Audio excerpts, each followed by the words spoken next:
Jean chapitre 6, verset 35. Jésus leur dit, je suis le pain de vie. Celui qui vient à moi n'aurait jamais faim. C'est un grand mot, hein? C'était énorme.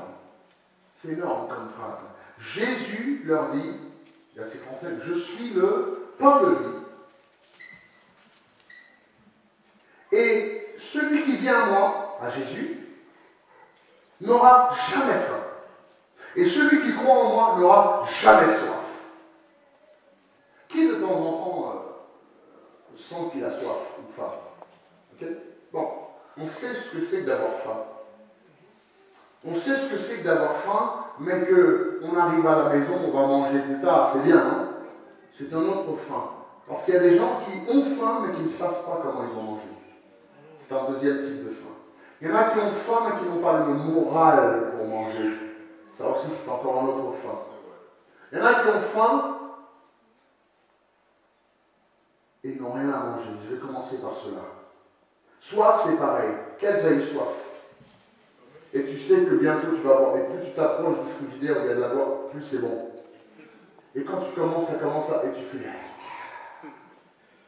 Maintenant, rappelle-toi un moment où tu as eu soif, mais tout ce que tu as pris, c'était pas de l'eau. Ça ne t'a toujours pas étanché ta soif. C'est bizarre que si on pense que soif, c'est juste boire, lorsqu'on boit du jus ou autre chose, notre soif n'est toujours pas étanchée. C'est bon ou pas? Je vais aussi parler de la soif. Tiens, je vais faire l'inverse. Je vais parler de la soif d'abord. Parce que je pense que dans ce monde, les hommes et les femmes ont soif de Dieu. Mais apparemment, beaucoup de choses qu'ils boivent n'étanchent toujours pas cette soif. Et si tu bois de la religion, je comprends pourquoi tu cherches toujours. Si tu as bu autre chose, ce qu'un homme dit, ou ce qu'une religion dit, ou ce que l'Église, rappelle-toi ce que j'ai dit et que j'ai mis sur mon blog, c'est qu'aucune Église ne te sauve. Ni mon Église, ni la tienne, ni aucune Église. J'en ai rien à faire de ton titre que d'Église. J'entends des gens qui parlent de EDN, Charisma, PCC, ICC, TOCC, VLOCC, RATP, PTT, Télécom. J'en ai strictement rien à faire. Aucune Église peut te sauver. Parce qu'aucune Église a donné sa vie pour toi. Le seul qui peut te sauver, il s'appelle Jésus. Amen? Donc, les gens qui boivent de la religion, les gens qui boivent autre chose, tu peux boire des litres et des litres, et pourtant, un seul verre d'eau clean étanche ta soif. Ok, j'ai votre attention. Je continue.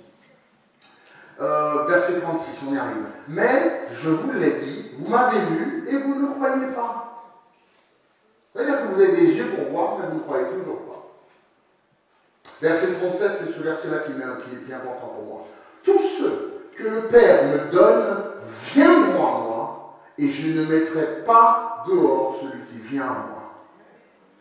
J'ai envie d'utiliser ce verset pour vous parler de Jésus, ensuite je vous parlerai de l'Église, ensuite je vous parlerai de moi, parce que tous ceux que le Seigneur, le Père, enverra dans cette assemblée, qui viendront ici, je ne les mettrai pas dehors.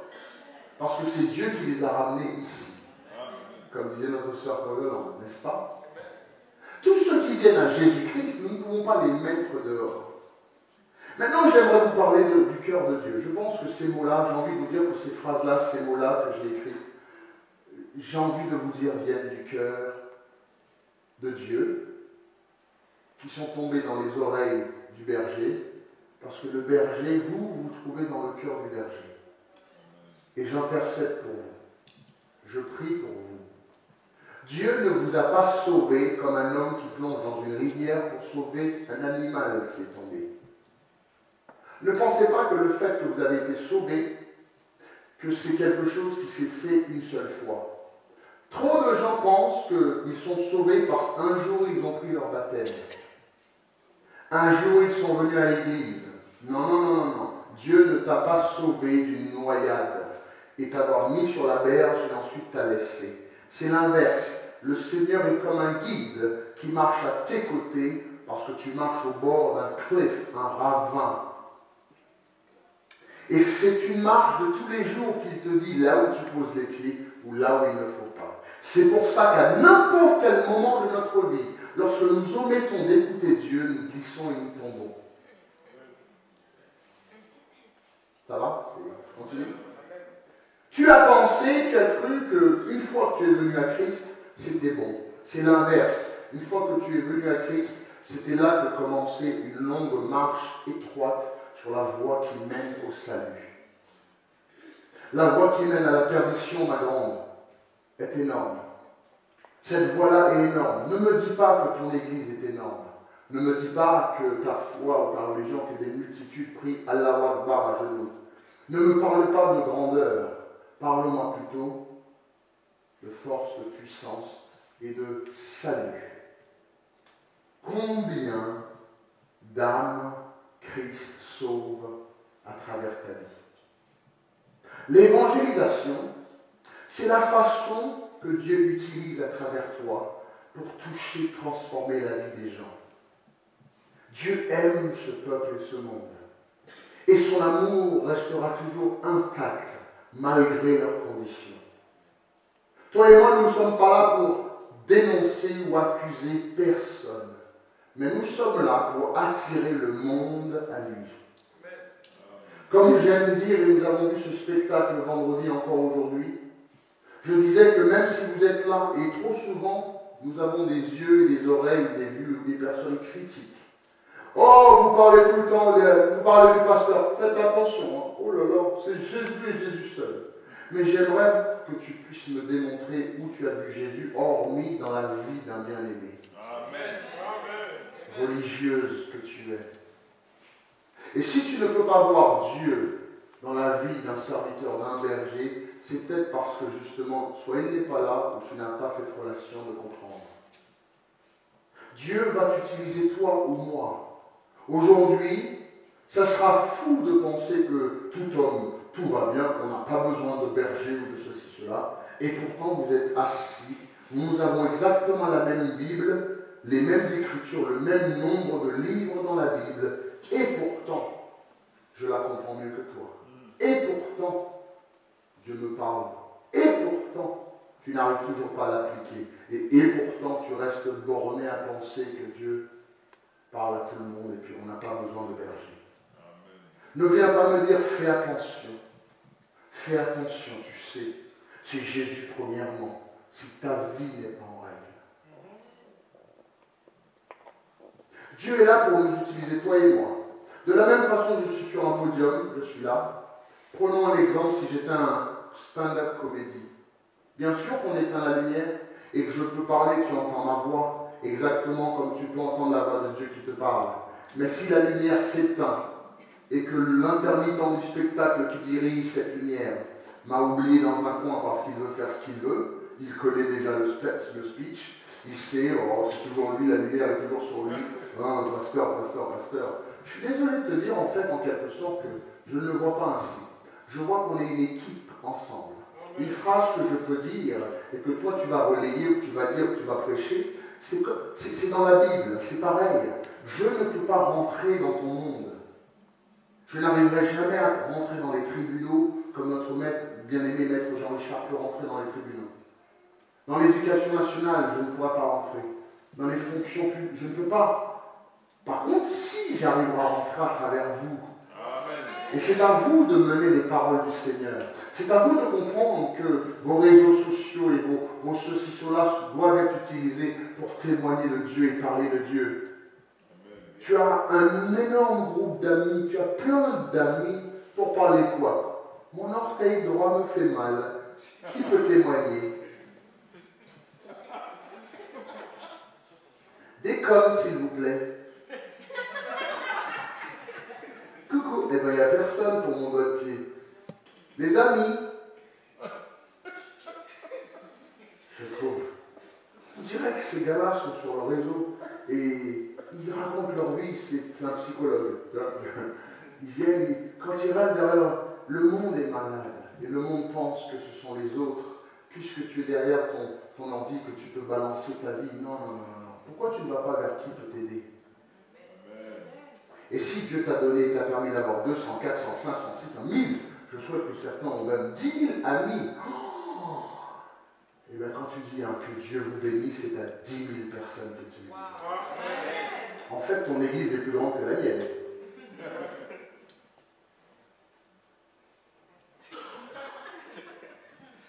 Alors ne me demande pas d'être ami avec moi si tu ne vas pas relayer les paroles du Seigneur. Car si je suis ami avec toi, tu es tous les dimanches à l'église, alléluia Jésus, amen, je t'aime, et que tu ne m'as jamais parlé de Dieu, mais toutes tes virus et tes bêtises de Ashton Kutcher, Brad Pitt, tous tes vieux trucs et tes blagues bizarres, tu me les passes, arrivé en enfer, je dirais Seigneur, comment ça se fait que je n'ai jamais entendu? J'espère que le Seigneur va entendre ma prière de l'enfer. Ne va pas m'appeler, viens monte au ciel, non, va t'appeler toi, va le rejoindre, va lui. Et que tu vas arriver devant moi et j'aimerais que tu me dises que tu as été meilleur ami avec moi, mais que tu ne m'as toujours pas parlé de celui qui peut me sauver. Dieu est un Dieu de compassion. Le Seigneur a décidé de sauver l'humanité. Dieu ne dit pas, je suis en colère et je vais flinguer tout le monde. Non, non, non, non. Dieu n'est pas en colère après toi. Il est en colère après ce que tu as fait de mal. Et de la même façon que je peux reprendre mes enfants, les punir, voire même les spinquer, leur donner une fessée, et oui, tous les psychologues ici là, donnent des fessées à mes enfants. Ça ne les empêchera pas d'être cadres. Amen? Au contraire, je crois. Maintenant, ça n'empêche pas que je les aime de tout mon cœur et que je sauterai d'un toit pour les sauver d'une voiture. Je me mettrai devant une voiture pour sauver mes enfants. Et de la même façon que Dieu n'aime pas notre péché, ce que nous faisons, Dieu nous aime tellement qu'il a donné ce qu'il avait de mieux, son Fils unique, à mourir à la croix pour sauver des mécréants comme nous. Dieu n'a pas sauvé les chrétiens, arrête de penser ça. Dieu a sauvé l'humanité. Dieu a donné sa vie pour des musulmans. Bismillah, oui, eux aussi. Dieu a donné sa vie pour les mécréants, ceux qui sont dans le vaudouisme, ceux qui s'habillent comme ça et qui font la magie. Encore aujourd'hui, Christ est mort pour eux. Mais si nous n'allons pas leur dire qu'ils peuvent avoir le salut à travers Jésus-Christ, il continuera à croire que le vaudouisme ou ces choses-là peuvent les aider. Vous comprenez? Et si nous pensons que Dieu est mort que pour nous, je comprends pourquoi nous n'invitons personne à l'église. Donc j'espère changer ça ce matin. Penses-tu que Jésus-Christ était boring, ennuyeux? Je pense pas du tout. Et si Christ n'était pas ennuyeux, penses-tu que moi, son serviteur, je vais être ennuyeux? Penses-tu que l'église de Christ va être ennuyeux? Je vais changer la donne un petit peu dans ta tête. Il a fait les news, national news. Il a été dans les plus grands médias. Même Pilate est venu et Pilate a rencontré Christ. Et lorsqu'il l'a rencontré, il l'a mis avec une horde de gens pour le battre et essayer de le tuer. Parce qu'il a trouvé que Jésus-Christ était trop dangereux et fascinait trop de gens. Trop de monde parlait de Jésus, Jésus, Jésus. Et aujourd'hui, peut-être qu'on parle du pasteur, du pasteur, du pasteur. Sache une chose, que ma vie est décalquée sur Jésus-Christ. Sache une chose, je ne crois pas parfait ou meilleur que personne. Au contraire, loin de là, je suis le pire des brigands de vous tous réunis ici. Je crois que j'ai fait plus de bêtises. C'est pour ça que Dieu vous a envoyé ici. Dieu vous a envoyé ici pour m'apprendre à m'humilier parce que j'ai fait trop de bêtises dans mon passé. Vu les bêtises que vous faites, vu comment je me tire les cheveux et que j'intercède pour vous. Mais en même temps, plus je suis faible, plus lui il est fort dans ma vie. Plus je me tais, plus lui peut parler dans ma vie. Plus je m'humilie, plus il grandit dans ma vie. Et ma vie ne sera qu'à élever Christ et Christ seulement. Et Jésus a dit que s'il est élevé, il attirera le monde à lui. C'est peut-être ce qui se passe dans ma vie qui te gêne. Je continue. Christ n'était pas ennuyeux. Et toi non plus, tu ne devrais pas être ennuyeux. Ta foi ne devrait pas être ennuyeux. Ta religion, si tu veux l'appeler ainsi, ne devrait absolument pas être ennuyeux. Inviter un collègue pour aller manger quelque chose ne devrait absolument pas être ennuyeux. Fais attention. De temps en temps, je m'habille comme tout le monde, je sors dehors, je vais voir, et certains chrétiens s'arrêtent pour m'inviter à l'église et je suis le pire de ceux que tu veux évangéliser dans la rue. Car quand je te rencontre et que tu veux me parler, viens à mon église. Pourquoi je devrais venir à ton église? Qu'est-ce qu'elle a de plus spécial? Ne me parle pas d'église, parle-moi de Dieu. Ne me parle pas de ta religion, parle-moi de ce que ta religion fait pour toi. Ne me parle même pas de Dieu, non, raconte-moi ce que Dieu a fait pour toi. Ne me parle pas d'église, ne me cite pas de nom d'église, mais cite-moi ce que l'église, ton église fait dans la communauté. C'est ce qui m'intéresse. Le monde suivait Christ. La jalousie ne venait que de ses ennemis. Les gens communs étaient contents et fiers de voir Christ. La police même est venue pour capturer Christ. Ils étaient tristes de pouvoir choper un homme comme ça, parce que l'homme était exemplaire. Les gens disaient, mais personne ne parle comme lui. Quand il ouvre la bouche, il nous impacte, il nous change, il nous transforme. Sachez une chose, ce Jésus, ce n'est que lui qui sauve. Et comme Christ est mort aujourd'hui, mais qu'il a ressuscité le troisième jour et pris place dans ma vie, quand je parle, je dois impacter des gens. Quand j'enseigne, je transforme la vie des gens. Je ne suis pas ennuyeux. Alors j'ai appris récemment qu'ici, apparemment, ça a l'air d'être strict. Il y a trop de règles. On est strict, c'est... Eh bien tu sais, c'est parce qu'ici, il y a des élèves exemplaires qui en sortent. Si tu es cancre et tu veux rester cancre, peut-être que ce n'est pas ici qu'il faut être. Mais si tu veux faire quelque chose de ta vie spirituelle, je parle, regarde-moi comme peut-être un professeur, peut-être. Et le professeur va te reprendre. Et si tu appliques certaines règles, tu sais que c'est pour ton bien. Moi, j'ai envie que tu sois cadre spirituel. J'ai envie que tu sois avocat spirituel. J'ai envie que tu sois homme d'affaires spirituel. Que quand tu te lèves et que tu parles, les gens ils disent, lui, il a fait une grosse école. Mais quand tu es là, il a dit ça maintenant. Quand il y a la liberté en Christ, ne laisse pas cette liberté t'amener sous le joug du malin. Lis la Bible un petit peu. Alors, je vais vous dire une chose. Peut-être, mais Jésus est venu pour bénir, pas pour défigurer les gens. Le Seigneur est venu, il nous a quitté un chemin, un cheminement, pas une dépression. Vous ne devez pas être dépressif de votre foi chrétienne. Vous ne devez pas être triste ou avoir honte. Nous ne sommes pas là pour faire savoir ou croire que nous sommes meilleurs que personne. Non, loin de là. Malgré les cyniques, les gens tournaient et se donnaient à Christ. Malgré tous ceux qui pensaient être plus intelligents, au contraire, Christ lui venait et touchait le maximum de la manie. Ce n'est pas un débat. Tu peux essayer de débattre avec moi, mon bien-aimé. Mais comme j'ai dit récemment, je ne suis pas un politicien. Je ne cherche pas à être élu. Je cherche à être un serviteur de Dieu et obéir à Dieu lui-même. Donc ton débat ne m'intéresse pas. Car j'ai déjà reçu les ordres du roi des rois. Plus de débat. L'évangile abolit la religion. L'évangile, vous mettrez ça sur mon Facebook, hein, vous direz que c'est moi. Maintenant vos amis vont râler, vont dire encore le pasteur Joseph. Mais l'évangile abolit la religion et nous introduit Jésus-Christ. La religion parle de ce que toi tu peux faire pour espérer avoir le salut. La religion, c'est un do it yourself, fais-le toi-même, un kit personnel de comment pouvoir faire ceci. Tu te fouettes 4 coups, tu demandes pardon. La religion se cache derrière un semblant de savoir de Dieu.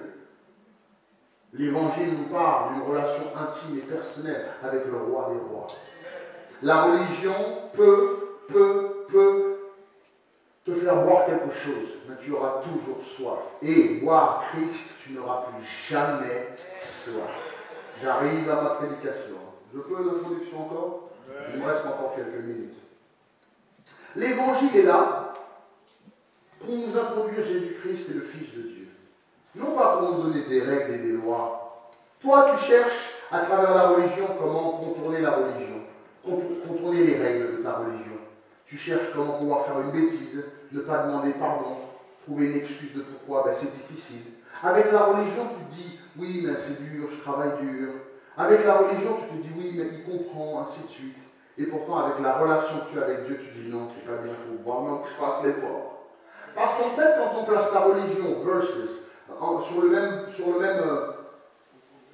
territoire et niveau que par exemple ton boulot, ton patron a un plus grande influence dans ta vie que même ta religion toi-même.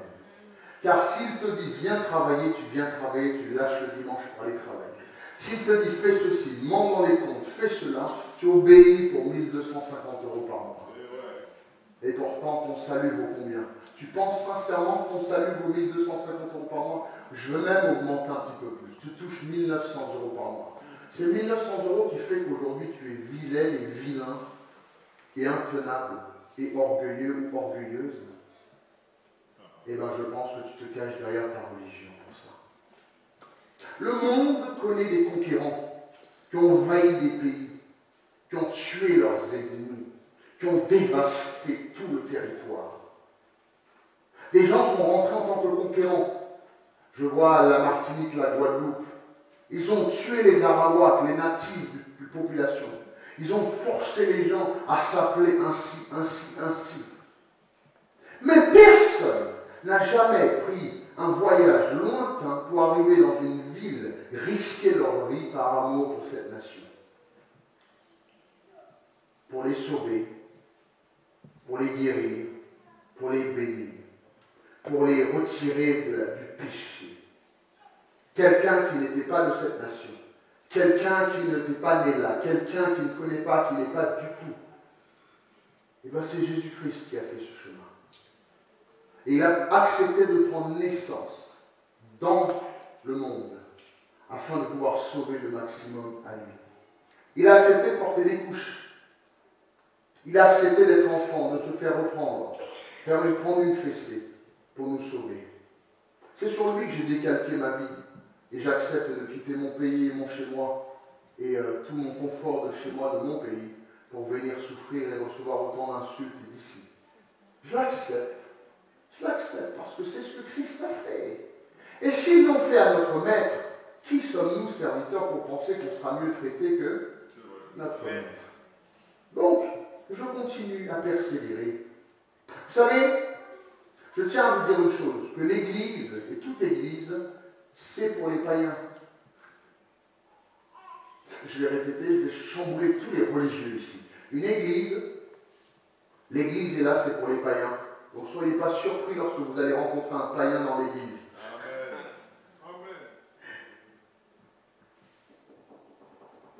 En fait, l'homme sera toujours homme, l'humain restera toujours l'humain. Du pupitre jusqu'au podium, du podium jusqu'à l'assemblée, de cet étage jusqu'en haut, l'homme restera de toute façon toujours l'homme et peut faire des erreurs. La bataille est pour tout le monde. Et Christ est venu rabaisser, écraser l'ennemi de notre âme afin de nous permettre d'être plus que vainqueurs. Seulement la main de Jésus dans notre vie peut nous empêcher de glisser, de tomber. En fait, être sauvé, cela ne t'a fait que 1 minute. C'est lorsque tu as accepté Christ dans ton cœur, et le baptême t'a pris 10 secondes ou 10 minutes, comme tu veux, témoignage, et tu as été sauvé. Ça, c'est rapide. Par contre, être converti te prend une vie. C'est pour ça qu'on dit que dans les églises, il y a beaucoup d'hypocrites. Oui, ils sont hypocrites parce qu'ils ne sont pas encore convertis. Est-ce qu'ils sont sauvés? Oui, Christ les a sauvés. Qui apprécie ce que je dis? D'accord, comme ça va vous aider à comprendre. Ne laissez pas les hypocrites être dans l'église plus que toi. Eux, au moins, ils ont la possibilité de changer, de se repentir. Mais toi qui restes chez toi, tu n'as aucunement la possibilité de te repentir. Alors, ne laisse pas l'hypocrite être plus proche de Dieu que toi, en plus d'être hypocrite. Donc, sache une chose, que même si tu as donné ta vie au Seigneur, tu l'as accepté, il t'a sauvé en un instant. Mais, cela prendra toute une vie pour te transformer. Après avoir vécu 22, 23, 24 ans de péché, de mensonges, les gens viennent à l'église, viennent au Seigneur paumés, totalement.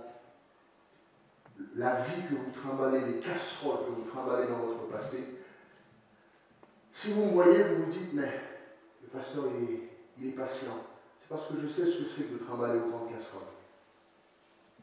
Les clés, au fur et à mesure, je coupe les liens je coupe, c'est difficile, laisse-toi faire.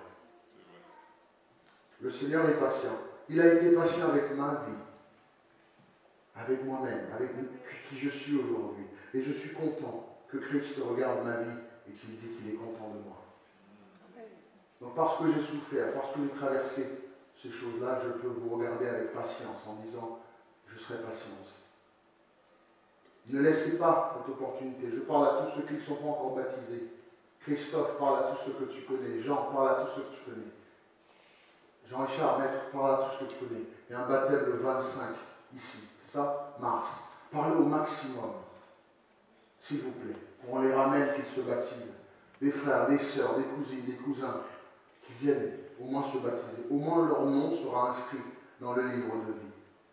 Comme je vous dis souvent, vous me regardez, merci ma sœur. Peut-être que vous me regardez en disant, ne soyez pas rapide à insulter un serviteur de Dieu. Ne soyez pas rapide à juger ou dire quoi que ce soit. Vous savez pourquoi? Grâce à lui, votre nom est inscrit dans un livre éternellement. Amen. Je suis sauvé. Je ne vous ai pas sauvé. Mais parce que j'ai pris le temps d'aller le soir, d'être insulté, de prendre de cigarettes dans la figure, tes insultes, patient. Finalement, une fois que tes yeux se sont ouverts et que tu as accepté Christ, tu es venu, ton nom a été inscrit. Et je vais même te dire que ça a été imputé dans mon nom. Tu sais pourquoi? La Bible dit quand tu vas, une âme que tu sauves, toi, c'est une multitude des péchés qui te sont pardonnés. Donc pourquoi je travaille autant pour que le maximum soit sauvé? Parce que j'ai une multitude de péchés à me faire pardonner. Amen. Qui va faire comme moi? Yes. Alors là, ça dépend du dossier qu'on a. Hein. Si tu étais Miss Sainte, tranquille, monsieur, tranquille, non, moi j'étais un brigand. J'étais un brigand fini là. Un vrai brigand.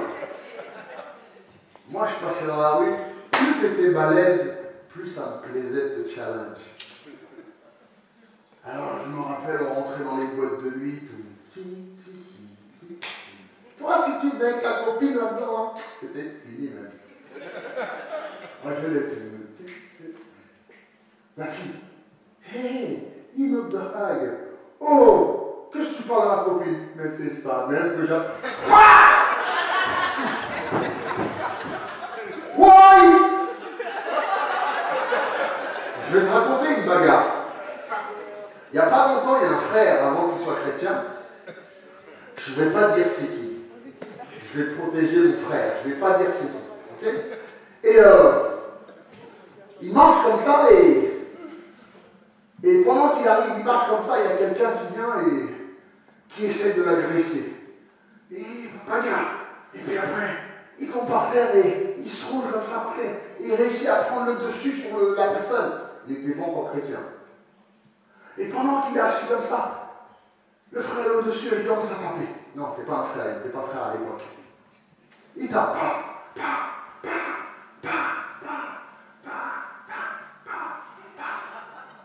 Oui, il a oublié qu'il tapait.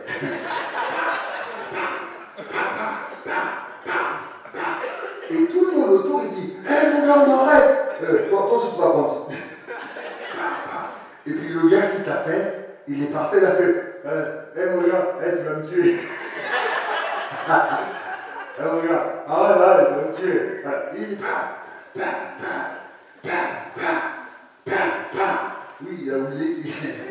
Le gars il est en bas et finalement le gars, il a dû lui dire encore. Et le gars tué. Donc, moi j'étais brillant. J'ai des multitudes de péchés à me faire pardonner. Je me suis revu dans la vie de ce jeune qui faisait Cresson. J'ai vu des comiques, des amis, des filles, des garçons que je connaissais dans la vie de cette jeune fille qui faisait le bois. Donc je sais ce que nous avons fait. Amen. Qui sait ce qu'on a fait? Lève la main pour moi. On sait qui on est. On sait qui on était. Et Paul dit, comme nous étions autrefois. Et aujourd'hui, nous devons prendre cette grâce et de ne pas balancer ta silly religion dans la face. Amen. Ne viens pas me balancer cette religion,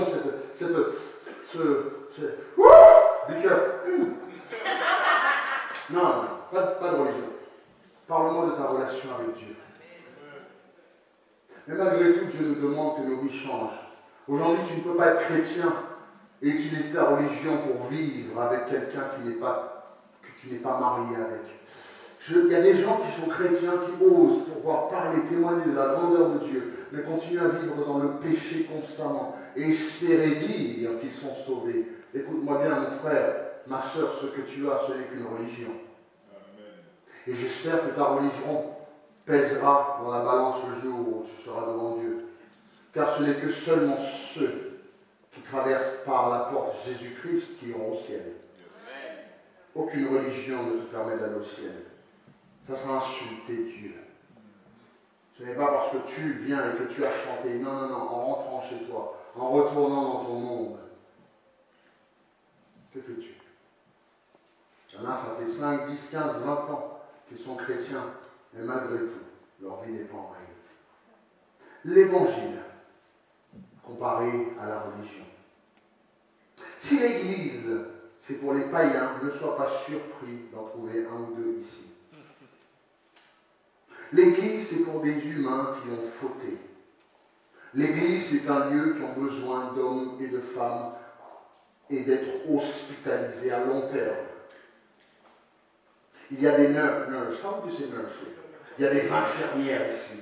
Il y a des brancardiers.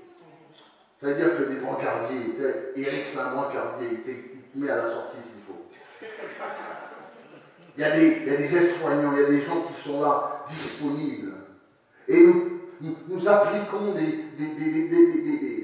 des opérations à travers la Bible, la parole, la prière, le jeûne, avec compassion. Je sais que tu souffres, je sais que ton mariage souffre, je sais que tu as besoin, mais tant que tu es venu pour être guéri, permets-moi de te... Mets en pratique ce que je te dis. Vous n'avez pas un ennemi devant vous ce matin. Vous avez quelqu'un, un atout. Cet atout-là n'est pas humain, mon bien-aimé. Je ne pourrai jamais faire en sorte que tu aies un appartement. Mon but n'est pas de te faire trouver ni un boulot ni un appartement. C'est m'insulter. Cet atout-là, il est beaucoup plus divin. Je pense que tu as raté ce que je viens de te dire. Tu n'as pas un ennemi devant toi. Celui sur qui j'intercède, vers qui sur lui j'élève ma voix, celui avec qui je parle de toi, c'est Dieu lui-même. Fais attention comment tu me traites et ce que tu penses de moi. Tu as un atout, ce n'est pas un ennemi que tu as devant toi. Ne me regarde jamais comme un ennemi. Te dire, ne te marie pas avec un tel, ou marie-toi, mets ta vie en règle. Hey, c'est pour ton bien. Et le chemin que je fais en direction pour intercéder pour toi, c'est pas devant monsieur le maire, c'est pas devant monsieur le préfet, c'est devant Dieu, le trône de Dieu lui-même. Et j'aime quand je prends le dossier de Samuel et que je prie. Lui aussi, à la base, il m'a maintenant il reprend le chemin. Mais j'intercède pour lui. Il y a des gens que je parle et que oui, pasteur, je t'écoute ensuite, qui disparaissent, on ne les voit plus. On n'en voit plus. Ils pensent que c'est moi l'ennemi. Te cacher de moi, parce que je vais devoir te dire de mettre ta vie en règle, ne te fais pas te cacher de Dieu. Au contraire, reste ici, bataille avec moi, discute avec moi, affiche ta honte. Je t'aiderai. Crie douleur. Même si on t'a mis brancardier, tu es sur un brancard dans la salle d'attente, tu cries aux douleurs, au secours, et tu vois 20 infirmières. Crie un moment ou un autre. J'arriverai avec ma blouse. Bon, monsieur, vous avez mal où? J'ai mal au ventre. Ok, d'accord. Vous avez mangé quoi? J'ai mangé un grec dans le coin. C'est ça. C'est grec. Je ne suis pas votre ennemi. Est-ce que ça pourrait être rétabli, ça? Vous pensez que je suis là? Nous payons 7 000 € par mois pour vider la salle et rester seul ici. Je serai le plus égocentrique des bonhommes. C'est-à-dire que je laisse juste mon épouse et mes enfants, et Marc peut-être, et... Alléluia, on est puissant. Parce qu'il y a peut-être des syndromes de Napoléon ici, mais moi, j'ai vraiment pas le... Je suis bien à 1m90, ça me va. J'ai pas d'ego, j'ai pas de complexe. Et même, je n'en ai pas. Pas dans ce sens de me dire que j'ai peur que quelqu'un vienne prendre, soi-disant, oui, à mon jeune âge, le Seigneur nous a donné ceci. Oui, mais tu dois te dire Amen, parce que c'est si magnifique. Ce n'est pas ce garçon qui a fait ça, c'est vraiment la puissance de l'Éternel. Paul nous a avertis, ne les laisse pas insulter ta jeunesse. J'adore quand vous venez, on me dit, mais vous avez quel âge, pasteur? Vous avez l'âge de...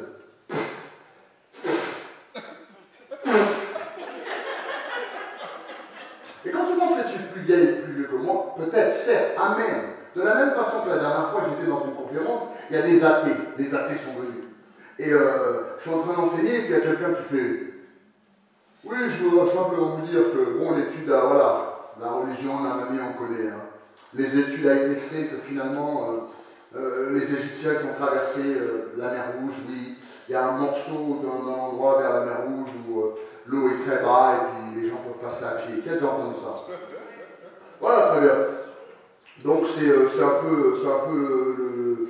peu dans certaines possibles périodes de temps où l'eau s'assèche un petit peu, donc on peut passer par là. Ils m'ont même sorti le nom, on passe par là, et puis donc après, il y avait des pasteurs qui ne savaient pas, et voilà, scientifiques m'ont prouvé, c'est ça. Et moi j'aime la science, je suis le premier scientifique, et même, moi j'aime la science. Parce que de la même façon qu'Einstein dit, hein, la relativité, c'est le temps, l'espace et la matière. Oh, scientifique que vous êtes là, oh. Le temps, l'espace et la matière, hein, c'est ça. Moi je prends au commencement Dieu. Au commencement, c'est le temps, créa les cieux et la terre. Eh bien, scientifique. Et la religion, ou la foi, ou les scientifiques, ou les athées.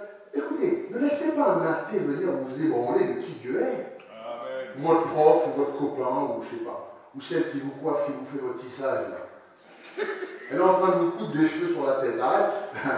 Déjà là, il y a un problème de la matière. La nana, elle est là, elle coud. Tu sais, tu couds des cheveux. Il faut coudre les habits. Toi, tu couds des cheveux. Ensuite, tu vas me dire que Dieu n'existe pas. Franchement.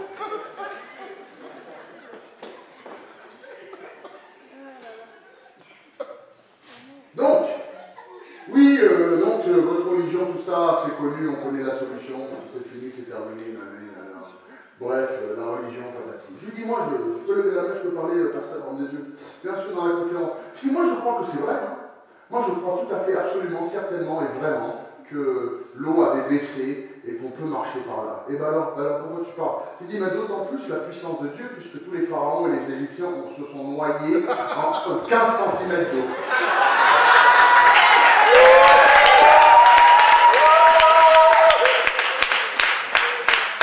Merci de me rappeler qu'en fait, c'est pas une grande mer, c'était 15 cm d'eau.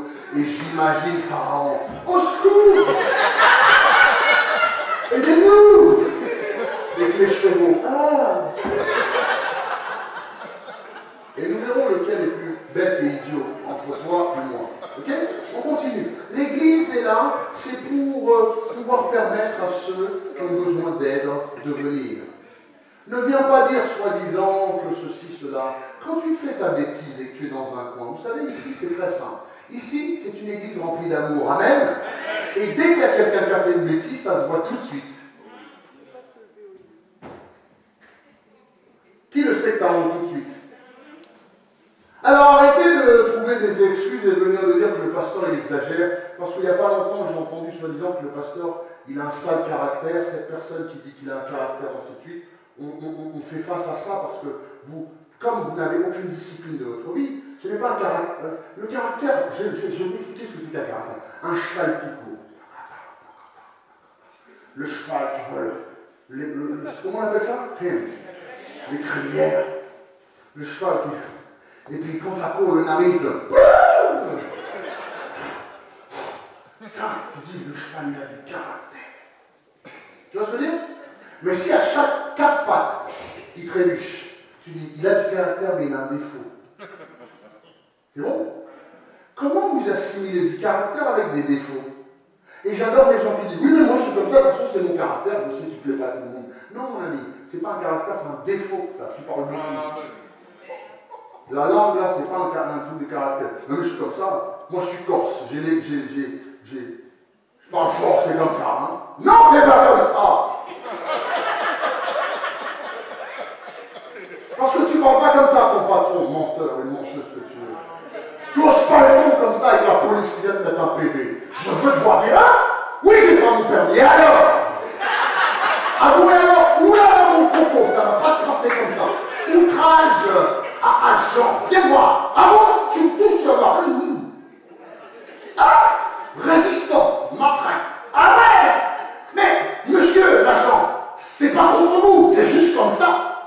pas haïtien, c'est comme ça que ça se passe chez nous.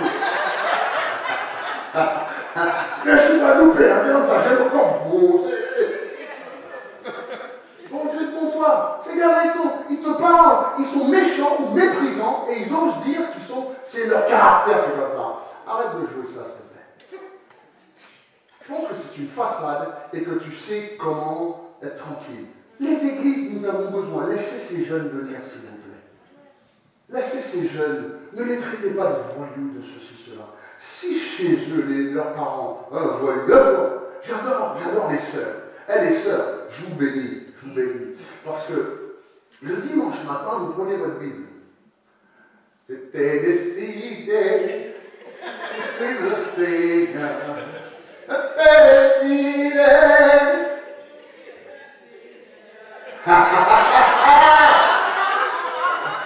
Non mais, faut entendre ce que je vais dire à la fin. Alors finalement, tu passes comme ça, tu te lèves le dimanche, et tu passes par la chambre de ton fils. Et là, moi, rien. Il attend encore là. T'es en train de hier. Viens là. T'as la chance, je suis chrétien maintenant. Parce que si je n'étais pas chrétien, franchement, non, voilà, tu vas faire une fille de droguer. Ta fille de droguer, de toute façon, tu ne vas rien faire de ta vie. Je sais pas. C'est Christ en moi qui fait que je te laisse dormir ici. Continue, c'est vrai? We gone.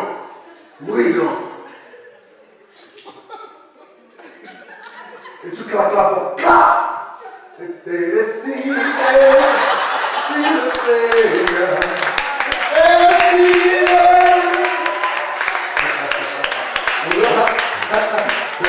Non, c'est pas comme ça qu'on vous dit après. Qui le sait que c'est pas comme ça? Non, c'est pas comme ça, mes bien-aimés. C'est autrement, c'est différemment, c'est pas comme ça. L'église est faite pour eux. Aussi brillant qu'il est, invite-moi chez toi.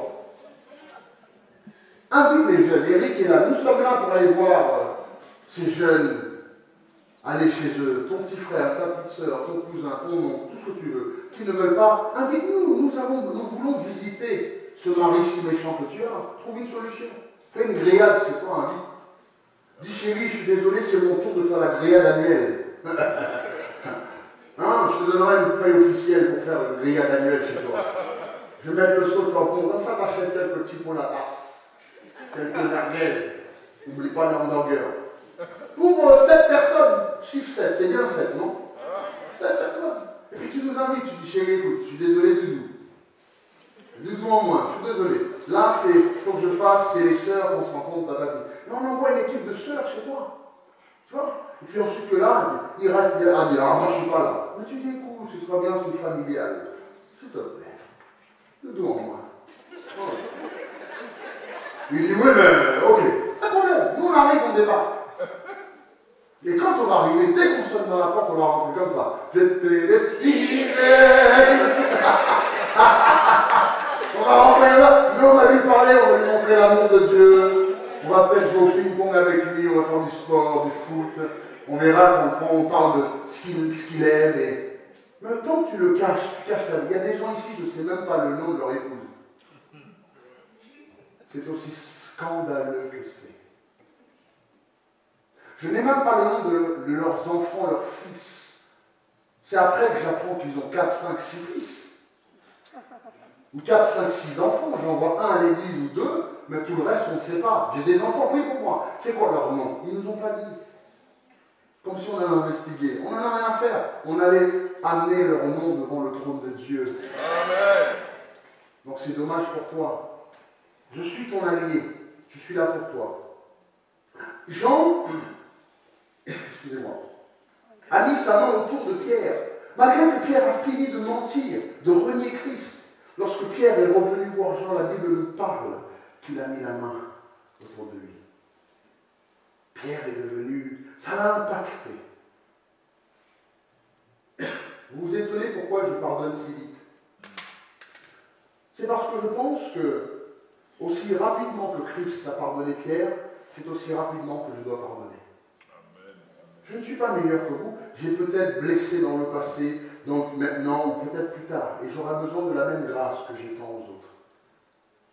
C'est pour ça que il est dit dans verset 37, « Tout ce que le Père me donne vient droit à moi, et je ne mettrai pas dehors celui qui vient à moi. » Même si Pierre a renié Christ, des gens ont l'audace de me dire, « Qu'a fait Dieu pour toi ?» Quelle question ridicule. Dieu a tout fait pour moi. Ne me pose plus la question. Du début, il a donné sa vie pour moi. Je suis devant vous parce qu'il a veillé sur moi. Aussi brigand que j'étais, combien de fois on m'a tiré dessus, combien de cicatrices que j'ai, combien de fois j'ai dû courir en grandissant dans les rues de Brooklyn ou de Floride, combien de fois les bagarres, bon Dieu de bonsoir, on rentrait dans une soirée, c'était des bagarres à gogo, coups de bouteille à gogo. Chaque cicatrice parle d'une histoire. Et mon fils, à chaque fois, il en découvre. Il dit, papa, ça c'était quoi? C'est quand tu as tué le lion ou... Pour mon fils, je suis un héros. Parce qu'il me voit en militaire. Et comme je vous l'ai dit à l'école, c'est magnifique parce que mon fils dit que mon papa est militaire. Donc il a fait la guerre, il a tué les méchants, il a sorti, et puis même il a plus de force que G.I. Joe lui-même. Donc je suis content. Pourquoi? Parce que dans G.I. Joe, quand on a vu le film avec lui, c'était militaire. Le capitaine, il était militaire, et les autres, ils avaient des super pouvoirs. Donc ils pensent que moi j'ai des super pouvoirs. J'adore prendre la télécommande et dire, regarde, ah, je change la chaîne, il fait, oh, mon papa, je t'aime trop. Après, je le regarde, je dis, nettoie ta chambre, il fait, oui papa. Nettoie la chambre, tu vas me montrer un jour, je fais, t'inquiète pas, je vais te montrer un jour. Le jour où je vais sortir la télécommande, je crois, mais j'ai déjà fait le coup, tu sais, à tous ceux qui habitent les appartements. La meilleure chose que tu peux faire, c'est d'aller investir dans un magasin, tu achètes une télécommande universelle. Tu te mets en face de chez ton voisin.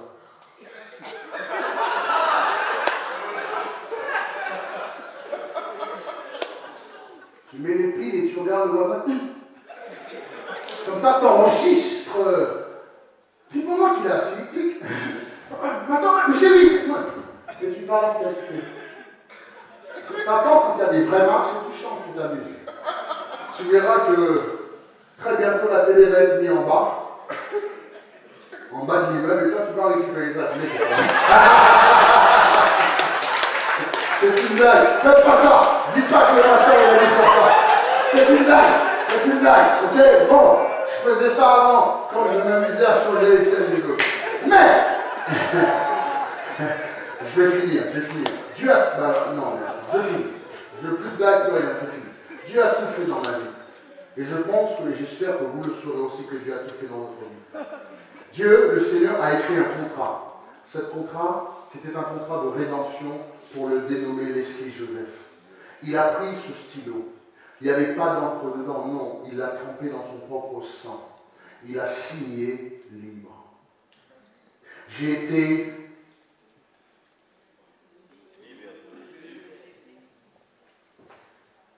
C'est un challenge que personne n'a pu faire dans ma vie. Mes parents n'ont pas pu me sauver. La drogue n'a pas pu m'aider. J'en ai jamais pris, mais ça n'a toujours certainement pas aidé ceux qui en prenaient. Ni l'alcool, ni le monde, ni les filles, ni l'argent. Ce que Dieu a fait pour moi m'a tellement impacté, moi, militaire, avec une carrière, travaillant au Pentagone, avec une grande carrière. Cela a changé, transformé ma vie. Cela m'a fait quitter 8 000 € par mois, un Hummer, un 9 mm sur le côté, une carrière dans l'armée.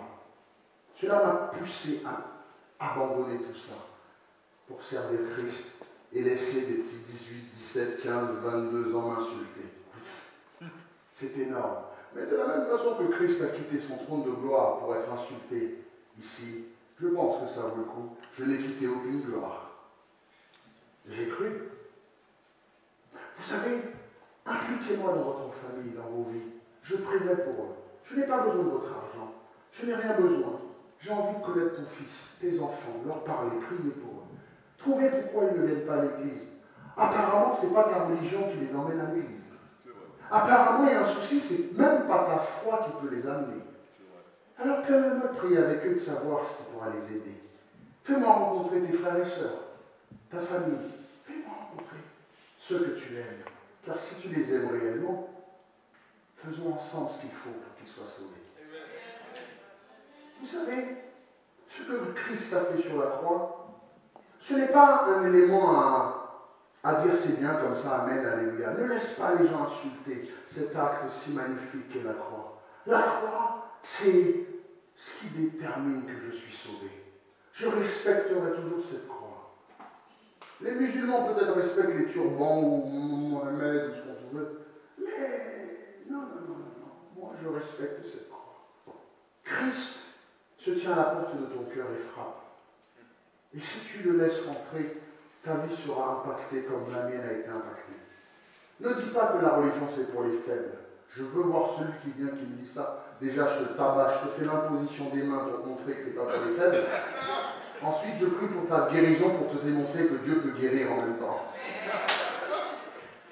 Et là, forcément, tu es obligé de croire. Non. Mais c'est pas pour les faibles. Au contraire, il faut être un homme pour servir Dieu. Il faut être un homme, les jeunes, pour ne pas tomber dans la galère du monde. Suivre tous tes potes qui vendent de la drogue et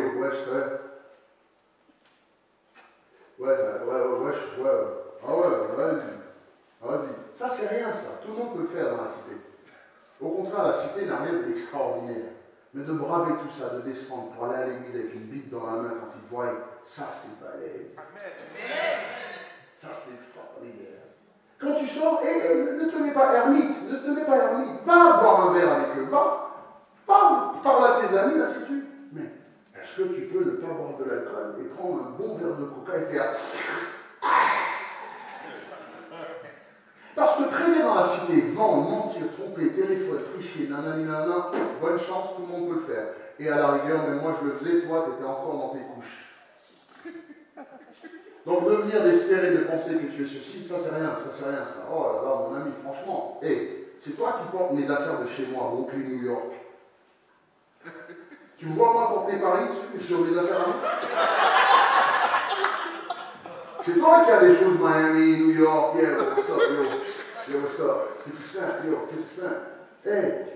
Quand moi j'étais là, dans les rues en train de faire ça, toi tu portais des ok. Donc aujourd'hui, si j'ai quitté ça pour venir servir Dieu, c'est parce que j'ai trouvé plus extraordinaire que la cité. Amen.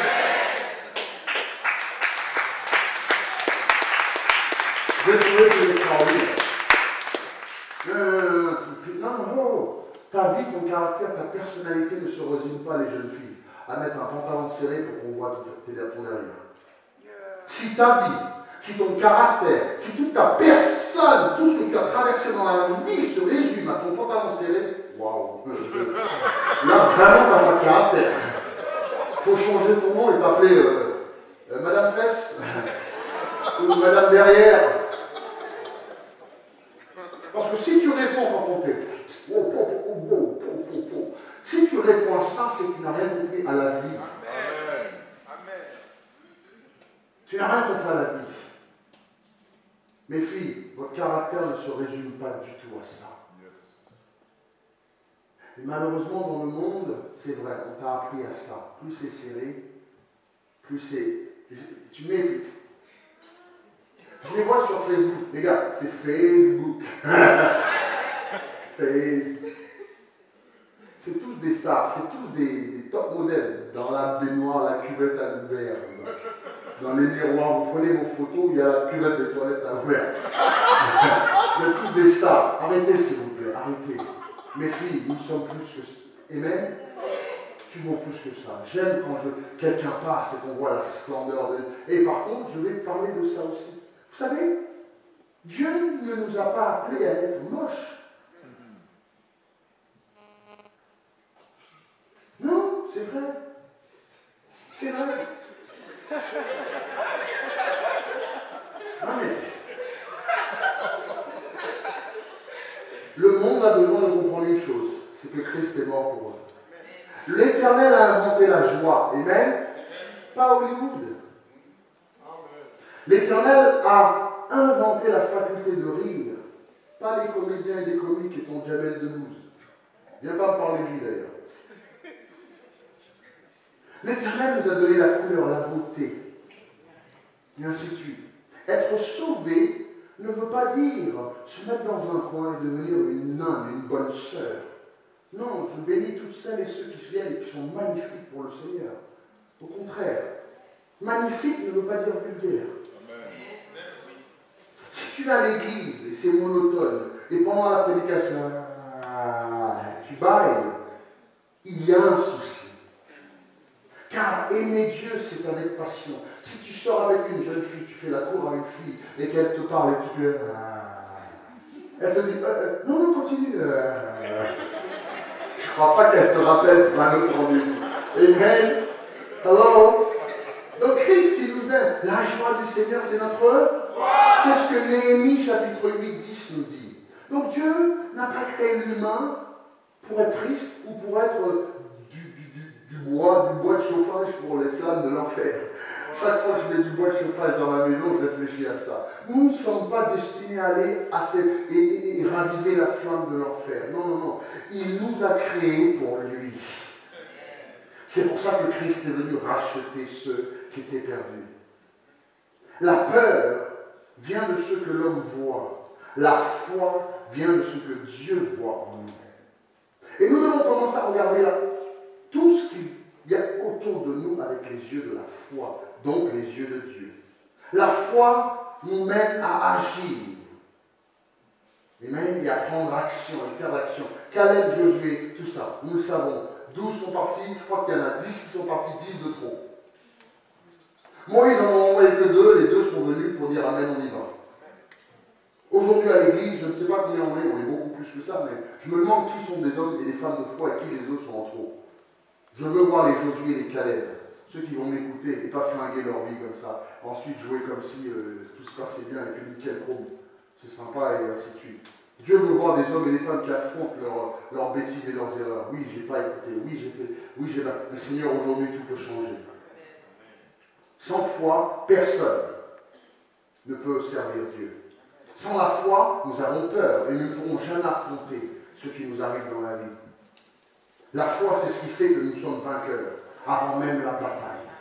La foi, c'est ce que nous sommes prêts à affronter. Nous sommes totalement prêts à affronter tout, qui que quoi, beaucoup, qu'on a appris à l'école avant même d'être entré dans la bataille. En fait, ce n'est pas moi dans une bagarre, je n'ai jamais dit ça, c'est la bataille en moi. C'est pourquoi je suis dans cette bataille. Quand Dieu a créé Adam, il n'a pas demandé à Adam sa permission. Il l'a tout simplement créé. Et peut-être que quand toi tu es né, tu n'as pas demandé ta permission, tu n'as pas choisi tes parents. Des fois, on a des parents, bonsoir. Qui? Non, lève pas la main. Ça veut dire qui aurait bien aimé changer de maman, de papa. On ne le choisit pas et ils ne nous ont pas demandé la permission. Par contre, une chose extraordinaire, c'est qu'aujourd'hui, je te demande si tu veux naître de nouveau. Pour la première fois de ta vie, on te demande est-ce que tu veux renaître et changer de vie. Pour la première fois de ta vie, Dieu s'assoit et te dit écoute, peut-être que oui, ta vie n'est pas ce qu'elle est. Peut-être que oui, tu as traversé, tu as fait tellement de bêtises. Tu n'arrives même plus à te regarder dans la glace. Des frères, des fois, nous, c'était nous avant à l'époque, tu ne peux pas rentrer dans un quartier sans regarder autour. Quelqu'un parle, s'il y en a un qui court parce qu'il a raté le bus, tu commences à faire. Juste raté le bus. J'ai vu ça dans la rue la dernière fois. Il y avait un groupe de jeunes qui étaient au bord de l'escalier, et il y a un gars qui passe, et puis le gars, soudainement, il a commencé à faire ça pour courir, pour attraper le bus, et tout le monde a commencé à... Et ensuite, le gars est passé, je me suis arrêté, j'ai fait, pourquoi vous avez... Il a dit, attends, c'est chaud ici dans le quartier, chaud dans la cité, on fait, le gars là-haut, c'était nous. Ça ne m'arrive pas, ça, moi. Parce que ma vie a changé. Et ta vie peut changer. Et aujourd'hui, je te pose la question. Tu n'as pas... On ne t'a pas demandé la permission de naître en France. On ne t'a pas demandé la permission de naître en Haïti. On ne t'a pas demandé la permission de naître en Afrique. Je regardais une émission avant-hier soir dans les tribus africaines où ils se mettaient les trucs et le garçon, pour passer de l'enfant à l'homme, il devait monter sur des vaches. Qui l'a vu peut-être? Regarde, tu as vu, on a vu la même chose, c'est pas mal. Et pour passer, il doit faire un aller-retour sur 8 vaches ensemble. C'est ça, tu t'en rappelles? Moi, j'aime bien les documentaires. C'est pas que je suis prétentieux, hein, j'aime bien m'éduquer en fait. Mais Alors il est là, il fait tout un rythme, après il saute comme ça, il fait ta, ta, ta, ta, ta, et puis il descend, et il va faire un aller-retour. Et s'il tombe 2 fois, il est constamment ridiculisé, ils le mettent de côté, c'est plus un homme. Il ne peut même pas se marier. Par contre, les filles, vous avez regardé, le gars, il n'était pas habillé. Il marchait, il était comme ça. Nickel. Pas habillé, tout nu. Mais c'était les tribus, apparemment, c'est l'habitude là-bas, fin de chose. Et il a fait 1 fois, et la 2e fois, il est tombé. Et là, il dit, oh, bon Dieu, bonsoir. Pour être un homme, il faut simplement traverser 8 bœufs. Même, bon Dieu, nous aux États-Unis, on monte dessus, nous. On fait des rodéos, nous. Mais moi, sur un taureau même, je dis, tiens, j'ai fait un rodéo un jour. Un black qui fait du rodéo. J'ai voulu l'essayer. Mais je dois avouer, c'était pas un vrai vache, c'était les faux, là, les faux qui tombent. Mais j'ai fait ça, je me mets au défi de rester 10 secondes. Et puis quand tu es sorti ton coup, je suis parti chez le kiné, il dit, monsieur, vous avez fait quoi? Vous avez fait un accident? J'ai essayé de faire du rodéo. Le kiné, il a fait. Ok, monsieur, c'est bon. Donc, comme prescription, ne faites plus de rodéo. Donc, je te demande, veux-tu naître de nouveau aujourd'hui? Quand tu reçois Christ dans ton cœur, tu deviens fils de Dieu. Et je vais juste lire ça, c'est un verset qui m'est important. Jean chapitre 1, verset 12. Le verset 12 nous dit, regarde, à tous ceux qui l'ont reçu, à ceux qui croient en son nom, Jésus, elle a donné le pouvoir de devenir enfant de Dieu. Jean chapitre 1, verset 12. Jean chapitre 1, verset 12. C'est magnifique. Nous avons le pouvoir de devenir enfant de Dieu. La bonté personnelle, et je continue pas, donne-moi 5 minutes de plus, après tu me dis, ok, je finis, je ne vais pas les retenir. C'est un message, j'ai plusieurs pages à vous donner, mais je vais arrêter là. La bonté personnelle n'est pas condamnée dans la Bible. Prendre soin de vous, au contraire, s'il vous plaît, surtout si vous allez venir me parler. Surtout. La bonté personnelle est quelque chose de vraiment biblique. Prendre soin de soi. En fait, c'est l'orgueil, le manque de modestie, les habits provocatifs, flirtés qui sont proscrits dans la Bible. Amen.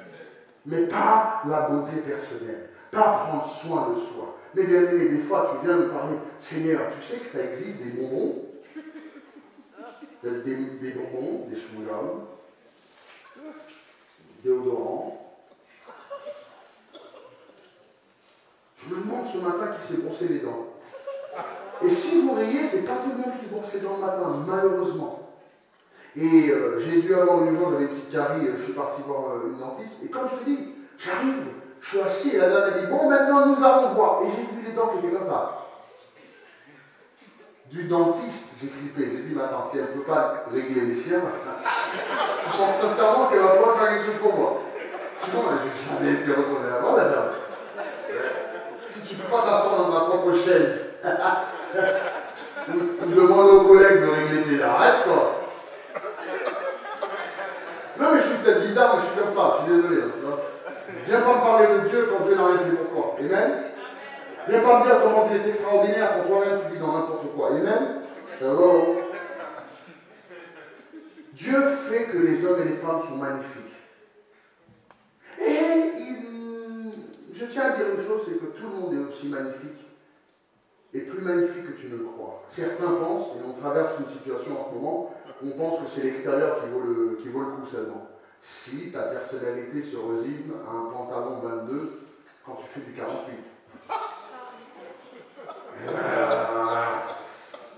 Mais en fait, voilà, les gars, franchement, les soeurs, franchement, moi je pense que je ne contrôle pas vos vies. On dit qu'on est strict ici, je suis strict.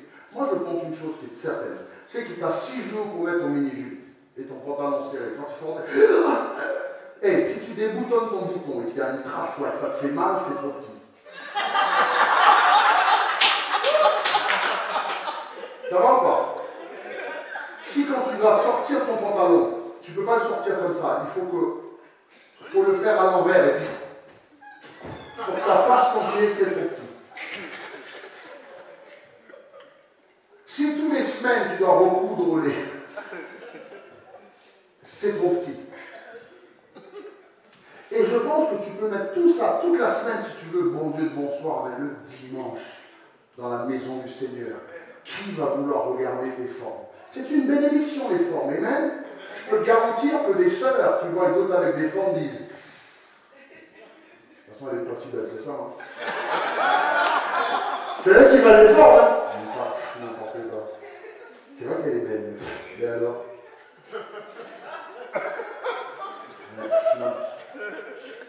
Parce qu'entre femmes, en fait, la femme n'a rien à...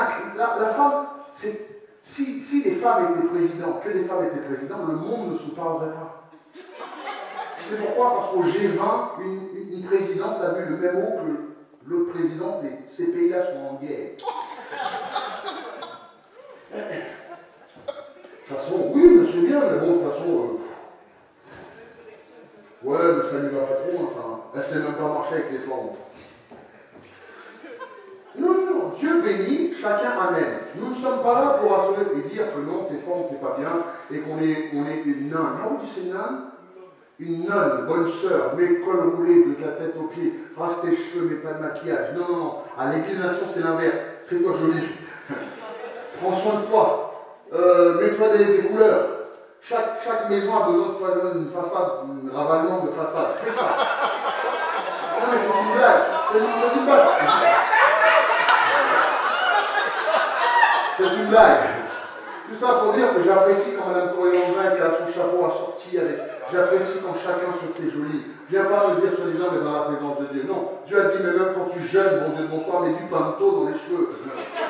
Non, il avait dit l'huile. Fais cuire, brosse tes dents, prends un bonbon. Même quand tu jeûnes, Dieu te permet de mettre un bonbon à l'amande pour aller au travail. Même quand tu jeûnes, Dieu te dit de mettre du labello dans les lèvres. C'est ça? Parce que moi, si c'est sûr, on a la même Bible, on n'a pas la même Bible. Parce que la dernière fois que la personne est venue me voir, bonjour, parce que ça va, amen, alléluia, j'ai dit, frère, ça va, très bien. Tu prends un petit café? J'ai dit, ah, mais frère, mais allez, t'as le temps pour un petit café. Soit disant, c'est mystique. Déjà, un jeûne, c'est pas mystique, mais le gars, il transforme un jeûne comme du mysticisme. Et je le regarde comme ça, et je fais ça, il vient, il voit me voir, là, tu sais, là. Déjà, c'est chaud. Il vient là, il fait. Ça fait 2 jours que je jeûne. J'ai dit, frère, viens dans mon bureau, il faut qu'on parle. On vient dans mon bureau que pour 2 choses. Parce que je veux te bénir ou parce que je vais te reprendre. Là, j'ai fait les bénir et je lui donne un bonbon à la menthe. Il dit, mais ça ne va pas briser mon jeûne. J'ai dit, maintenant. Tu sais ce que c'est qu'un jeûne? Jeûne, c'est t'abstenir d'une chose que tu aimes et prier à la place et dire, Seigneur, je suis prêt à abandonner le chocolat, la viande, le manger toute la journée et prier. Parce qu'il y en a qui jeûnent, mais qui s'énervent toute la journée et qui ne prient même pas. À ton avis, pourquoi ton jeûne ne fonctionne pas? Tu as une attitude horrible, simplement parce que tu penses que tu n'as pas mangé, mais bon, Dieu de bonsoir des fois, on passe toute la journée sans manger. C'est pas pour autant qu'on est béni. Tu as juste oublié de manger. Alors j'ai pris frère et il a dit, tiens, prends moi la main. Oh de Dieu, je jeûne. J'ai fait, il y a écrit dans la Bible, il ne faut pas prendre des montres. Les bonbons à la main pour un coup. J'ai dit, frère, si moi je t'arrête pour te dire arrête, les autres ne t'ont pas dit d'arrêter, mais les autres, ils ont aussi eu la même odeur. Il dit, ah bon, pasteur, est-ce que je peux prendre le bonbon à la menthe pendant que je jeûne? Je dis, mais absolument. Si Dieu te dit, quand tu jeûnes, de te oindre les cheveux, que ni la main droite ne sait pas ce que la main gauche fait, et que personne ne doit savoir que tu jeûnes. Amen. Alors les sœurs, quand vous jeûnez, lavez-le. Avant de faire... Non.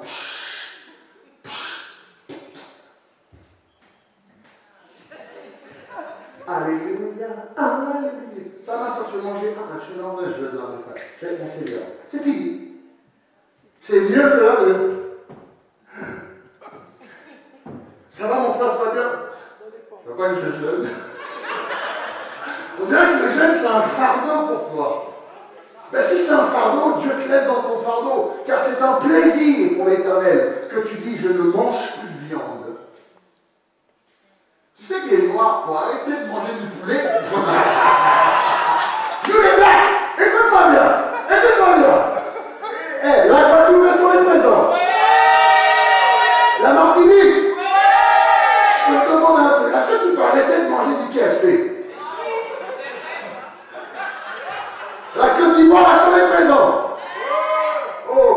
toi-même, hey, Congo! Est-ce que tu peux arrêter de manger un bon côte de porc? C'est chaud. C'est pour ça qu'on a choisi Chrétien, on peut manger ça. Tu sais, je vais t'expliquer quelque chose. Le noir, il n'aime pas jeûner. Tu sais pourquoi le noir, il n'aime pas jeûner? La viande. La viande. Parce que moi, quand je vais à la maison, je mange, on met une assiette. Je vois la salade. Je vois le riz, la sauce. Mais attends, c'est pas le contraire.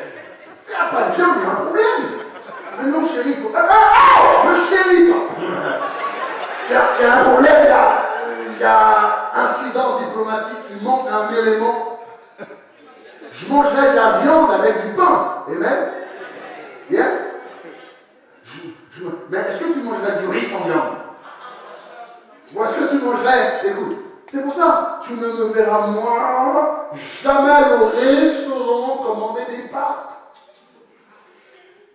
Mais non. Tu commandes un steak.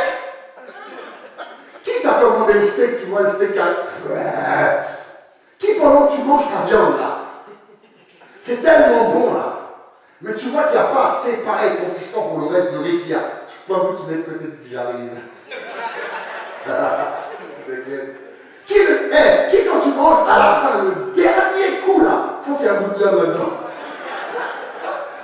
Donc quand je viens et dis jeune,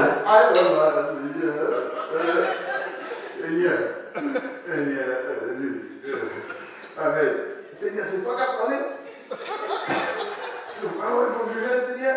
Oui, jeûne. Ok. Le jeûne, tu dois abandonner certaines choses que tu aimes. Alors Seigneur, j'abandonne le mensonge. Le coca. Le jeûne de Daniel, que des légumes verts.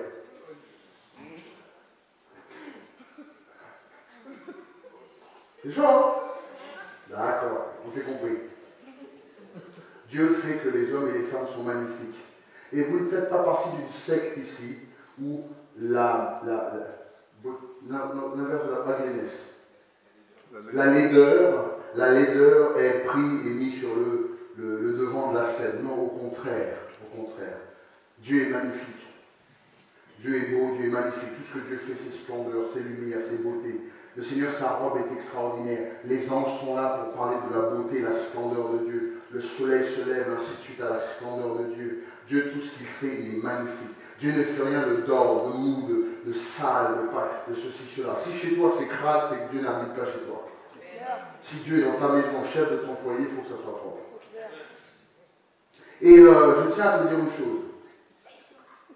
Si nous sommes créés à l'image de Dieu, nous devons essayer d'être un tout petit peu plus propres. Vous savez, je vais arrêter là. C'est trop. Qui reviendra dimanche prochain pour la suite? Amen. Je tiens à vous dire une chose. C'est que Dieu nous aime. Et Dieu a prévu que vous soyez là, pas parce qu'il veut votre tristesse ou votre malheur. Il veut que vous puissiez vous épanouir. 2012, c'est votre année. Et laissez pas ce qui peut vous arriver dans la vie vous empêcher d'accrocher à Dieu. Alors, merci pour le temps extra. J'aimerais que tu puisses aller, avant de finir, même pendant que tu es là, même si on ne vient pas devant, aujourd'hui on est dans la joie, j'aimerais que tu ailles peut-être à côté de quelqu'un, ou la ramener devant, ou le ramener devant, si on peut mettre une louange, et que tu vas prier pour quelqu'un. Peut-être quelqu'un que tu ne connais pas. Peut-être quelqu'un que tu penses qui... Voilà. Tu n'as pas plus d'affinité que ça. Mais nous sommes tous ensemble dans le même bateau. Et d'une façon ou d'une autre, on va se retrouver au ciel ensemble.